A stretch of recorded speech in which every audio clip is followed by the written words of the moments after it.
Hey everyone, so welcome back to my YouTube channel. तो आज हम लोग पढ़ने वाले हैं एक बहुत ही मज़ेदार टॉपिक, वो है कॉलिगेटिव प्रॉपर्टी। ठीक है, कॉलिगेटिव प्रॉपर्टी। तो मैं यूट्यूब पे न्यू आई हूँ, तो अगर आपको मेरा वीडियो पसंद आए तो इसे लाइक करना और अपने दोस्तों के साथ शेयर भी करना। ठीक है, तो देखते हैं, थोड़े से ऑर्गेनाइज करते हैं तो बहुत ही अच्छा लगेगा। कॉलिगेटिव प्रॉपर्टीज, तो आखिर ये कॉलिगेटिव प्रॉपर्टीज़ होती क्या है, इसको कल हम डिस्कस करेंगे। ठीक है, कॉलिगेटिव प्रॉपर्टीज़ वो प्रॉपर्टीज़ होती हैं, colligative properties these are the properties of dilute solution that depends only on the number of solute or quantity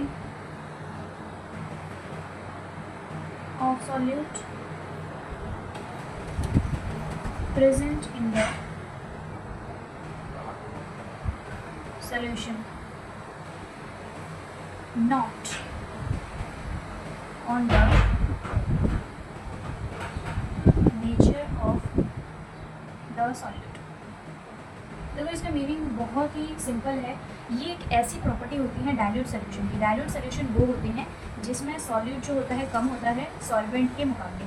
मतलब फॉर एग्जांपल एक डाइल्यूट सोल्यूशन ले लो जिसमें पानी है, ठीक है, हमारे पास यहाँ पे वाटर है, ठीक है, वाटर, और यहाँ पे हमने ऐड किया शुगर सॉल्यूट है। तो अगर हम लोग ने 100 ml पानी में 1 चम्मच सॉल्यूट डाला तो वो डाइल्यूट सोल्यूशन है। अगर वहीं पर हमने 10 चम्मच सॉल्यूट डाला तो वो क्या हो गया, हम लोगों का कंसनट्रेटेड सोल्यूशन हो गया। तो कॉलिगेटिव प्रॉपर्टी किसकी प्रॉपर्टी है? डाइल्यूट सोल्यूशन की प्रॉपर्टी है, जो किसके ऊपर डिपेंड करती है? सॉल्यूट के नंबर के ऊपर, यानी ये जो मैंने शुगर डाला इसकी नंबर के ऊपर डिपेंड करती है। ठीक है, तो इसी हम लोग क्या बोलते हैं, कॉलिगेटिव प्रॉपर्टी बोलते हैं, और ना ही नेचर के ऊपर डिपेंड करता है। Remember this point, depends on number of solute, not on the nature. Nature के ऊपर डिपेंड बिल्कुल नहीं करता।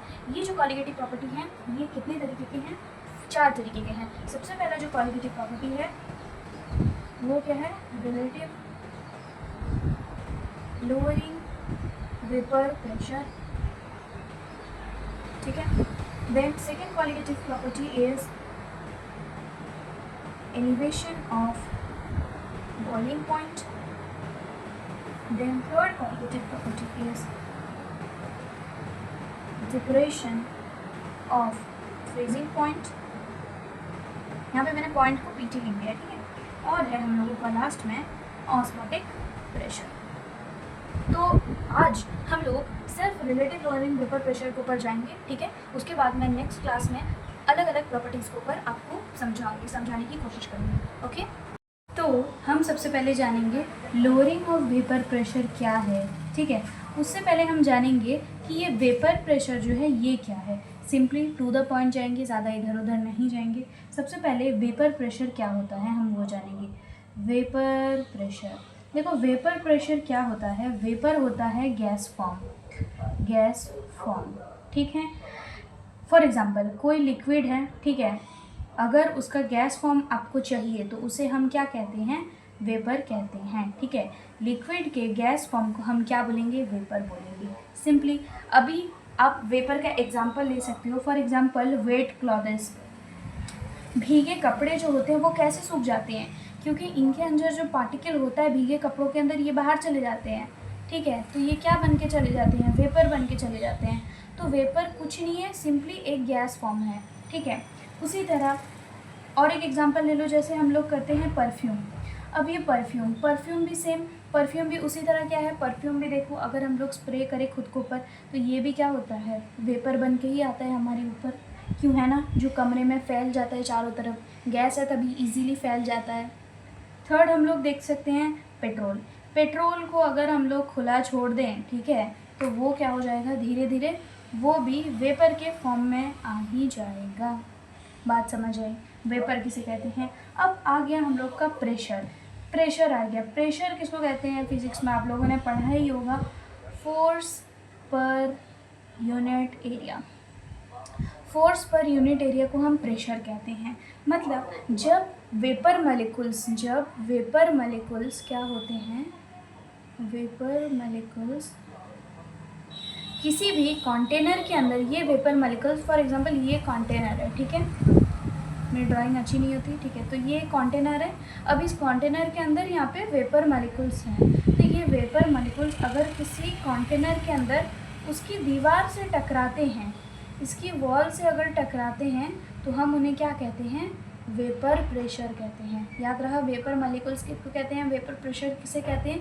बहुत ईजी है। वेपर लिक्विड का गैस फॉर्म है, या फिर कोई भी चीज़ का गैस फॉर्म को ही हम लोग बोलते हैं वेपर। प्रेशर कब क्रिएट होगा, जब फोर्स होगा, मॉलिक्यूल्स के अंदर फोर्स हुआ, कोई एक एरिया के अंदर वॉल में उन लोगों ने टक्कर किया एक दूसरे के साथ, तो वहाँ पर क्या क्रिएट हुआ, वेपर प्रेशर क्रिएट हुआ। सिंपली हम लोगों ने जाना वेपर क्या है और वेपर प्रेशर क्या है, समझे। तो यहाँ पे हम लोग डायरेक्ट डेफिनेशन के ऊपर आते हैं। मैंने वेपर और प्रेशर का मतलब समझाया तुम्हें, अब इसका डेफिनेशन टोटल इसको समझने की कोशिश करते हैं। ये कहीं पर भी तुम्हें कोई भी पूछ सकता है कि वेपर प्रेशर क्या है, तो ये डेफिनेशन जो है ना, ये मोस्ट इम्पॉर्टेंट है, हमेशा तुम याद करना, IMP, ठीक है। The pressure exerted by the vapour molecules in equilibrium with their liquid at a given temperature is called vapour pressure.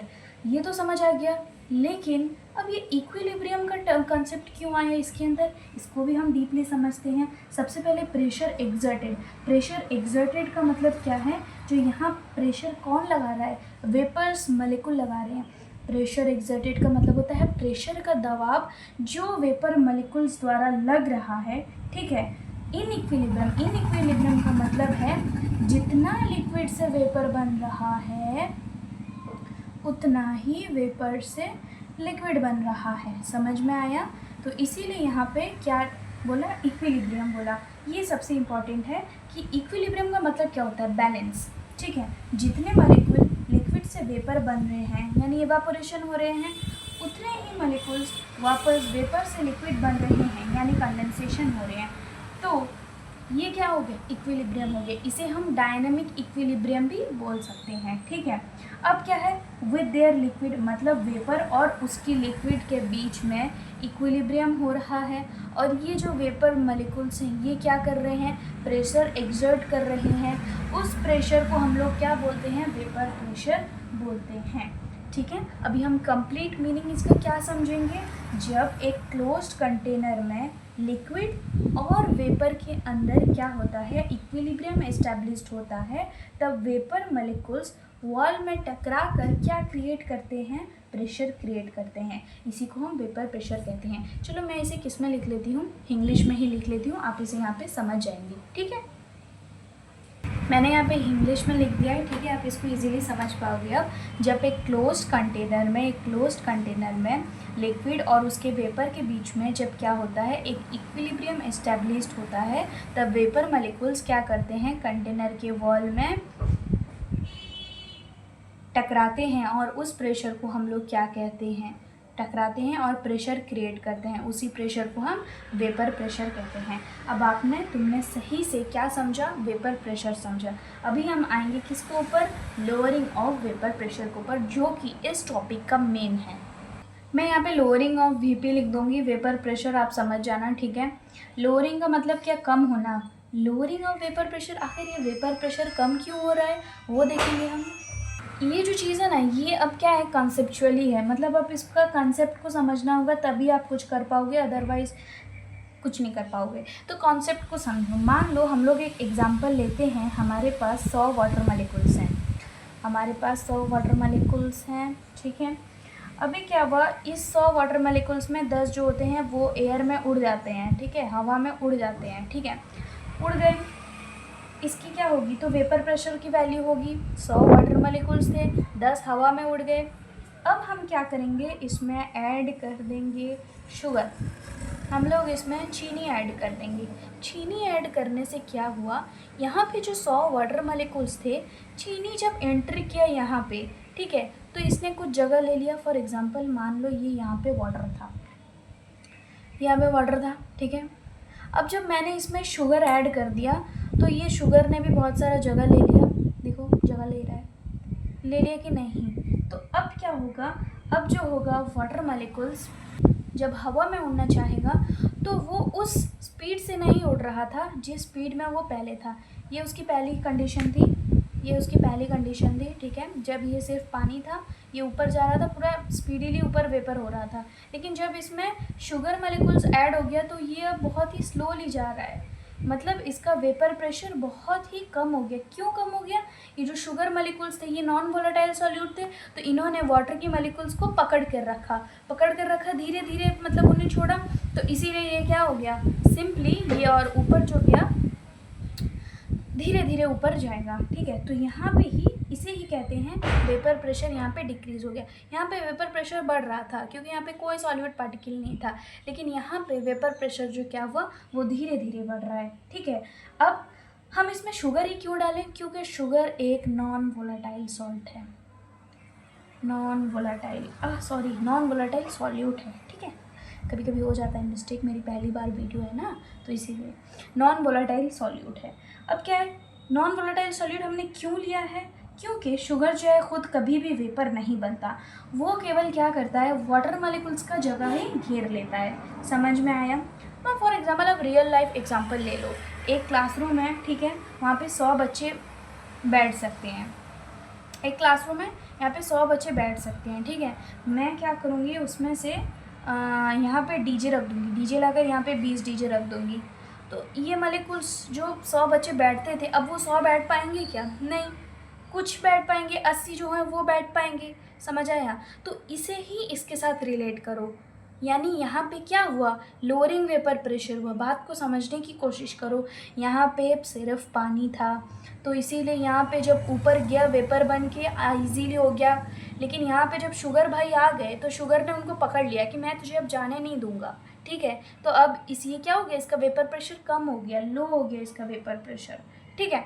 उसके बाद हमारे रॉल्ट्स भाई आते हैं, रॉल्ट्स भाई RAOULTS, हाँ, रॉल्ट्स भाई आते हैं, ये कुछ कॉन्सेप्ट देते हैं इसको ऊपर वेपर प्रेशर को, लोअरिंग ऑफ वेपर प्रेशर को लेकर, ठीक है। ये क्या कहते हैं हम अब ये समझेंगे।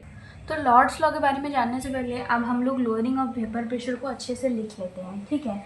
तो लोअरिंग ऑफ वेपर प्रेशर, मान लो वेपर प्रेशर ऑफ सॉल्वेंट को हम लेंगे P0, ठीक है, और उसके बाद वेपर प्रेशर ऑफ सॉल्यूशन को हम क्या लेंगे, PS।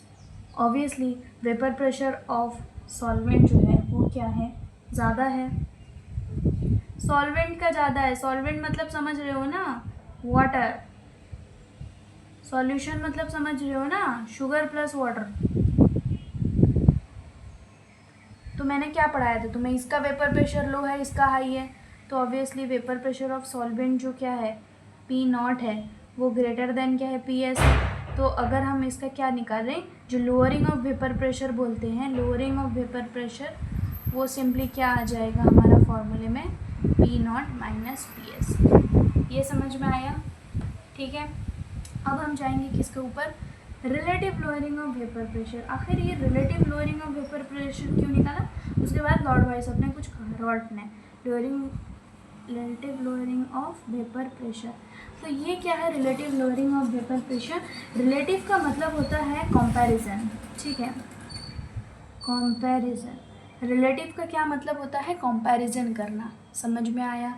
यानी हम क्या करेंगे, किसी चीज़ को दूसरी चीज़ के साथ रिस्पेक्ट में जो कंपेयर करते हैं उसे, फॉर एग्ज़ाम्पल इसी से ही हम ले लेते हैं, यानी जो हमारा लोअरिंग ऑफ वेपर प्रेशर निकला डिवाइडेड बाय जितना पहले था, जितना पहले क्या था, सॉल्वेंट जो था पहले से, ठीक है, पहले तो सॉल्वेंट था ना, तो डिवाइडेड बाय सॉल्वेंट करेंगे तो उसको ही क्या हम लोग बोलते हैं, relative lowering of vapour pressure बोलते हैं।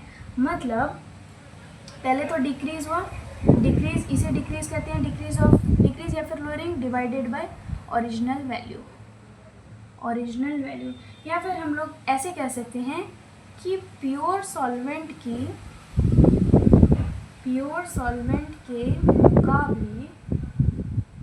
मुकाबले कितनी कम हुई, ये है हम लोगों का relative of lowering vapour pressure, ठीक है। मैं इसको अच्छे से लिख लेती हूँ ताकि आप इजीली समझ पाएँ। ठीक है, तो मैंने यहाँ सही से लिख दिया। लोअरिंग ऑफ वेपर प्रेशर क्या था, P not minus P S था। पी नॉट क्या होता है यहाँ पे, पी नॉट जो होता है वो सॉल्वेंट का होता है, याद रखो, सॉल्वेंट का वीपी, और जो पी एस होता है वो किसका होता है, सॉल्यूशन का वीपी। यह हो गया लोअरिंग ऑफ वेपर प्रेशर। क्यों था, क्योंकि इसका ज़्यादा है सॉल्वेंट का और सॉल्यूशन का कम है। रिलेटिव लोअरिंग इसके कंपैरिजन में, किसके, पी नॉट के कंपैरिजन में हम करें, P not by P S by P not. अब आते हैं हमारे रॉल्स लॉ। रॉल्स लॉ का जो रिलेशन है मैं आपको दिखाती हूँ। देखो मैं ओवरऑली बताती हूँ कि ये क्या है। ये जो रॉल्स लॉ है ये क्या है, the relationship between lowering of vapour pressure and the composition of the solution was given by Raoult's known as Raoult's law. क्या बोला, ये लॉ बोल दिया, उसके बाद स्टेटमेंट भी है, स्टेटमेंट भी हम जानेंगे, सब कुछ आसानी से जानेंगे। रिलेशनशिप किसके अंदर, ये जो हम लोग ने रोलिंग ऑफ वेपर प्रेशर निकाला इसके अंदर, और किसके अंदर, कंपोजिशन ऑफ सॉल्यूशन, सॉल्यूशन और कंपोजिशन के अंदर दोनों का रिलेशन क्या है। ठीक है, तो अरे ये क्या हो रहा है, तो सबसे पहले यहाँ पे कहा गया है कि ए स्टेट करता है, it states that vapour pressure of a solution is directly proportional to the mole fraction of the solvent. ठीक है, अब देखो vapour pressure of the solution मैं उसके हिसाब से आपको बता रही हूँ, आप बस देखते जाइए। ठीक है, सबसे पहले यहाँ पे रॉल्स लॉ लिख देती हूँ, RAOULTS, रॉल्स लॉ। ठीक है, वो बोलता है कि PS क्या है हम लोगों का, PS है vapour pressure of the solution. याद है या नहीं, हमने यहाँ पे भी देखा था PS क्या है, सॉल्यूशन है, वेपर प्रेशर किसका है, सॉल्यूशन का है। ठीक है, PS बोलता है कि PS जो है डायरेक्टली प्रोपोर्शनल है किसके साथ, सॉल्वेंट के मोल फ्रैक्शन के साथ। ये क्या है, सॉल्वेंट का मोल फ्रैक्शन है, सॉल्वेंट मोल फ्रैक्शन का आप लोग मतलब तो जानते ही होंगे कि फॉर एग्जांपल Na है, यानी नंबर ऑफ, किसी भी इसका Na बाहर करना है तो वो क्या हो जाएगा, एक इंडिविजुअल का डिवाइडेड बाय टोटल हो जाएगा, तो उसको हम लोग क्या बोलते हैं, मोल फ्रैक्शन बोलते हैं। ये हम लोगों का क्या था, मोल फ्रैक्शन था। ठीक है, तो बोलता है रॉल्स लॉ में solution is directly proportional to N, किसके लिए हम लोग लिए हैं, सॉल्वेंट के लिए लिए हैं, तो ये किसका है, सॉल्यूट प्लस सॉल्वेंट, क्योंकि हमें टोटल निकालना है। ठीक है, N क्या है, सॉल्वेंट का है, number of moles of solvent, number of moles of solvent. ठीक है, तो PS is directly proportional to N/N+N, समझ आया क्या। ठीक है, अब हम लोग क्या करेंगे, जब ये प्रोपोर्शनल साइन उठेगा तो यहाँ पे P नॉट आ जाएगा, कैपिटल N/N+N। अब ये जो यहाँ पे P नॉट भाई आए हैं, ये P नॉट का क्या मतलब है, आपने ऊपर ही पढ़ा था P नॉट का क्या मतलब है, यहीं पे देखो, थोड़ा सा ऊपर कर दूँ, P नॉट का मतलब हमने क्या पढ़ा था, सॉल्वेंट ऑफ वेपर प्रेशर, यहाँ पे आ गया सॉल्वेंट ऑफ वेपर प्रेशर। ठीक है, अब इसको इसके नीचे ला देंगे P नॉट, जैसे ही हम सॉल्व करते हैं मैथ, अब दोनों तरफ से 1 माइनस करेंगे, 1 minus PS/P not is equal to 1 minus N/N+N। अब जैसे करते हैं P not minus PS/P not is equal to, ये उलट जाएगा N+N। सो अब आपके सामने यहाँ पे आ चुका है क्या, अरे आपको दिखा ही नहीं मैंने जो किया, सॉरी मैंने ये किया है, यहाँ से 1 माइनस किया है P not minus PS/P not, ये अभी यहाँ पे जो N है, जब ये capital N number of moles of solvent है तो ये क्या होगा, सॉल्यूट होगा या नहीं। ठीक है, तो हेंस हमने क्या जाना कि हेंस हमने इस रिएक्शन से ये इंडिकेट किया, ये क्या था, relative lowering of vapour pressure.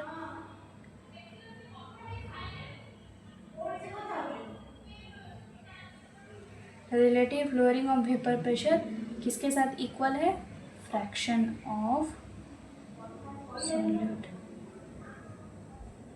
यही तो हमें प्रूव करना था, इसको ही हम लोग रॉल्स लॉ कहते हैं।